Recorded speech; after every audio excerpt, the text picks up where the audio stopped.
And now I'm continuing with the fifth short lecture in this chapter, which is the introduction and basic concepts. Okay, so so this is chapter one, introduction, basic concepts, and I have talked about the main concepts, fluid, what's the meaning of fluid, mechanics, stress, etc. We talked about the no-slip condition. I talked about the brief history of fluid mechanics. I talked about three scientists, Archimedes, Newton, and Leonardo da Vinci, and I told you to go and look at the book. Then I talked about classification of fluid flows. I discussed the three with you. I am sorry for the sound in the movies was not clear, but you can watch them because they're already uploaded on Blackboard. So my voice was clear. However, the voice in the movies was not clear, but I was explaining them, and they are available on Blackboard, and you can watch them separately. And in this lecture, I'm going to talk about system and control volume, which is my main topic. So the main topic of this short lecture will be system and control volume. And I mean, most of the concepts that I'm going to talk about here in this short lecture, I believe you are familiar with. So let me start with simple questions for you to think about. The first one is, or all of them, what is meant by system, what is meant by surroundings, and what is meant by boundary. So just take a few seconds to refresh your memory about the meaning of these three words.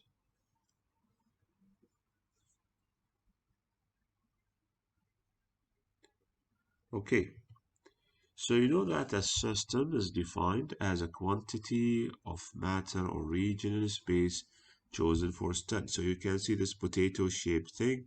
So this is my system. This is my system here, which is quantity of matter or region in space chosen for study.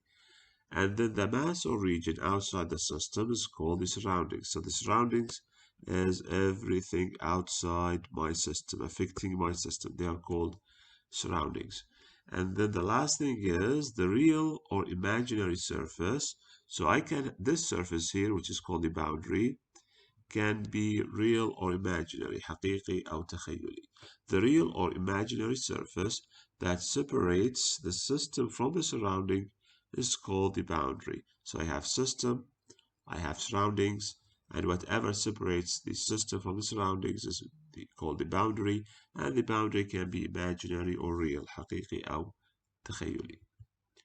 Now also I wanted to consider the meaning of those words: closed system, controlled mass, isolated system, open system, control volume. Also take a few seconds to refresh your memory to think about the meaning of those phrases.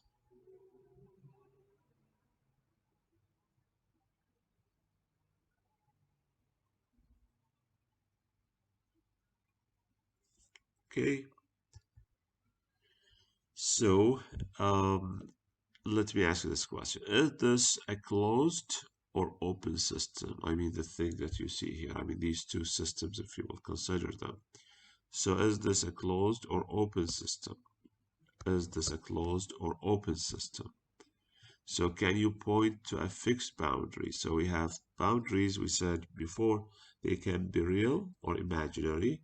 And it seems also we can have fixed boundaries and we can have moving boundaries. So can you point to a moving boundary? Where do we have fixed boundaries? Where do we have moving boundaries?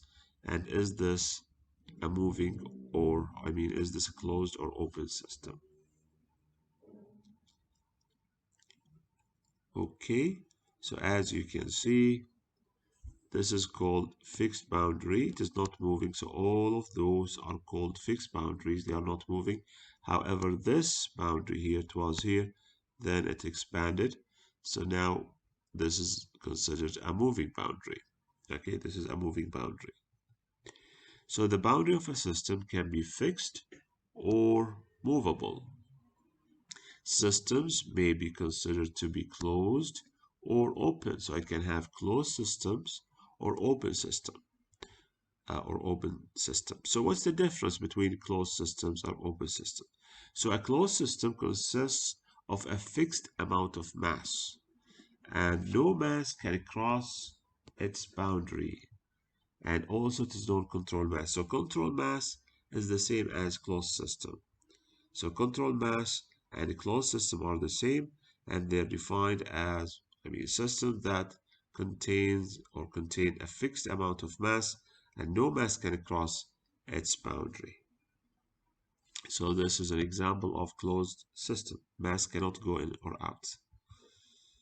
And then if as a special case, even energy is not allowed. Here, for example, if you can look at this, I'm not allowing energy to go in or out. I'm not heating it.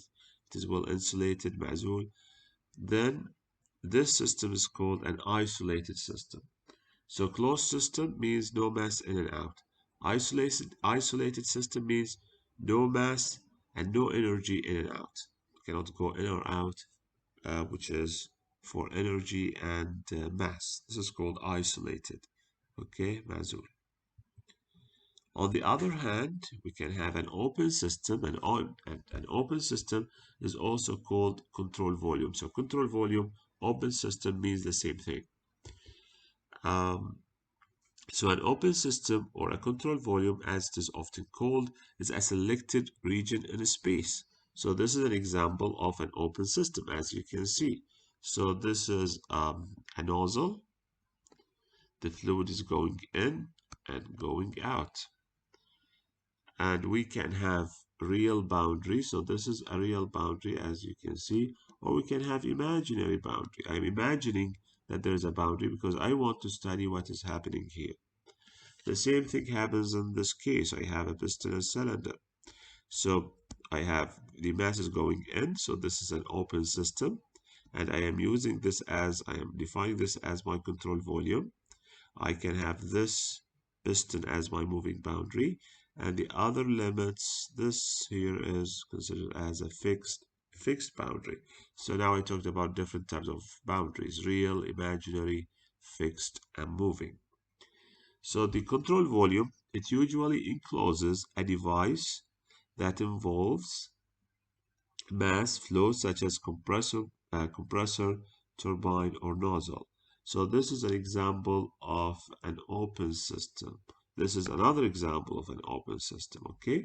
So it usually encloses a device that involves mass flow such as compressor. So compressor flow is going in and out, turbine flow going in and out, and the same for the nozzle. So flow through these devices is best studied by selecting a region within the device as the control volume. So I will select a region. As you can see, I selected this region within the device, and we call it control volume because mass is going in and out. So for a control volume, mass can go in and out and energy can go in and out. So both mass and energy, as I have just said, can cross the boundary, the control surface of a control volume. So we call this as a control surface, okay? Control surface, the surface of the control volume. So here then I discussed the different types of, let us say, systems. So we define what is a system. So we said a system is a selected region in space for study. We can have boundaries, we have the surroundings, and then we define the different types of systems: open, closed, isolated, control mass, and control volume. So this ends this short lecture.